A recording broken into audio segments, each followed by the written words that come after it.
जय शिवराय मित्रांनो. काल आपण IPS अंजना, कृष्णा आणि उपमुख्यमंत्री अजितदादा पवार यांच्याविषयी एक व्हिडिओ बनवला होता.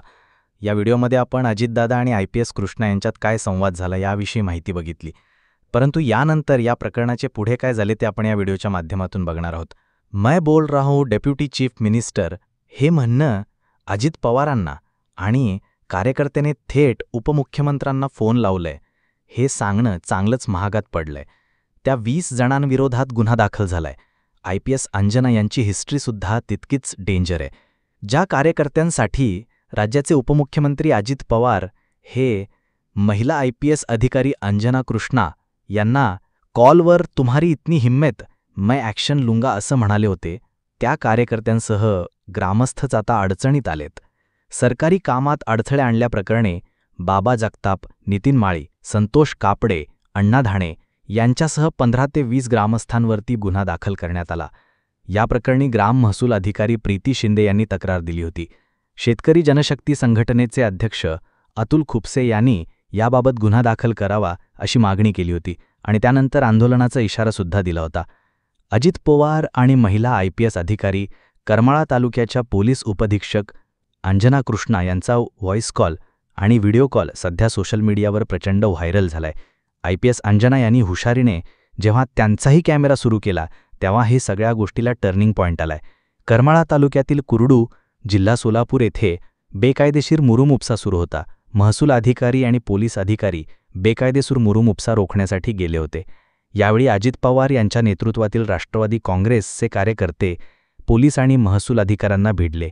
त्यावेळी बाबा जगताप या राष्ट्रवादीच्या पदाधिकाऱ्याने उपमुख्यमंत्री अजित पवारांना व्हॉइस कॉल करून महिला IPS अधिकारी अंजना कृष्णा यांच्याकडे मोबाईल फोन दिला होता. ट्विस्ट तर खरा तिथे आला जेव्हा IPS अंजना यांनीही आपल्या बाजूने रेकॉर्डिंग करायला सुरुवात केली. अजित पवार सांगतायत ते सगळं कायद्यात होतं, तर ऑडिओ कॉल केलाच कसा अजित पवारांना? त्यांची दादागिरी ते चांगलीच महागात पडणारे. गृहमंत्री फडणवीस यांना दादांच्या दादागिरीवरती उत्तर द्यावंच लागणारे. उपमुख्यमंत्र्यांनी प्रशासनाची बाजू घेण्याऐवजी उलट महिला IPS अधिकाऱ्यास खडेबोल सुनावले. त्यावेळी अंजना कृष्णा यांनी अजित पवार यांना व्हिडिओ कॉल करण्यास सांगितलं होतं. त्यावरून अजित पवार यांनी अंजनावरच कारवाई करण्याचा इशारा दिला होता. तुम्हारी इतनी हिम्मत मैं कारवाई करूंगा असं ते म्हणाले होते. मात्र ग्राम महसूल अधिकारी प्रीती शिंदे यांच्या फिर्यादीवरून राष्ट्रवादीच्या कार्यकर्त्यांसह 15 ते 20 जणांवरती गुन्हा दाखल करण्यात आला. आता पाहूयात राज्याचे उपमुख्यमंत्री असलेल्या अजित पवारांना भिडणाऱ्या IPS अंजना कृष्णा आहेत तरी कोण? IPS अधिकारी अंजना कृष्णा यांचे पूर्ण नाव आहे अंजना कृष्णास. सध्या त्या महाराष्ट्रातील सोलापूर जिल्ह्यातील करमाळा येथे उपविभागीय पोलीस अधिकारी DSP म्हणून कार्यरत आहेत. अंजना कृष्णा यांची ओळख एक कर्तव्यदक्ष आणि प्रामाणिक IPS अधिकारी म्हणून आहे. अंजना कृष्णा यांनी UPSC CSE 2022-23 परीक्षेत अखिल भारतीय स्तरावर 355 क्रमांक मिळवला होता. प्रसारमाध्यमातील वृत्तानुसार केरळमधील तिरुवनंतपुरम येथे जन्मलेल्या अंजना कृष्णा यांचे वडील बिजू यांचा कपड्यांचा छोटा व्यवसाय, तर त्यांची आई सायना न्यायावय टंकलेखन म्हणून काम करतात. मूळच्या मलय किजू येथील असलेल्या अंजना कृष्णा यांनी आपले प्राथमिक शिक्षण सेंट मेरी सेंट्रल स्कूल पूजपुरा येथे पूर्ण केलं. त्यानंतर त्यांनी निरामनकारा येथील HHMS PBNSS महिला महाविद्यालयातून उच्च शिक्षण घेतलंय. अंजना यांनी याच महाविद्यालयात गणित विषयामध्ये पदवी संपादन केली आहे. त्यानंतर त्यांनी UPSC परीक्षेची तयारी करून यश मिळवलं. अजित पवार यांच्यासोबतच्या वादामुळे सध्या अंजना कृष्णा यांच्याबद्दल समाज माध्यमांवरती मोठी चर्चा सुरू आहे. त्यांच्या कर्तव्यनिष्ठेचे अनेक जण कौतुक करतायत. हा वाद पुढे काय रूप घेतो हे पाहणं महत्त्वाचं ठरेल. आत्तापर्यंत सरकारी सिस्टीमला जे भिडलेत त्या अधिकाऱ्यांच्या बदल्या झाल्यात.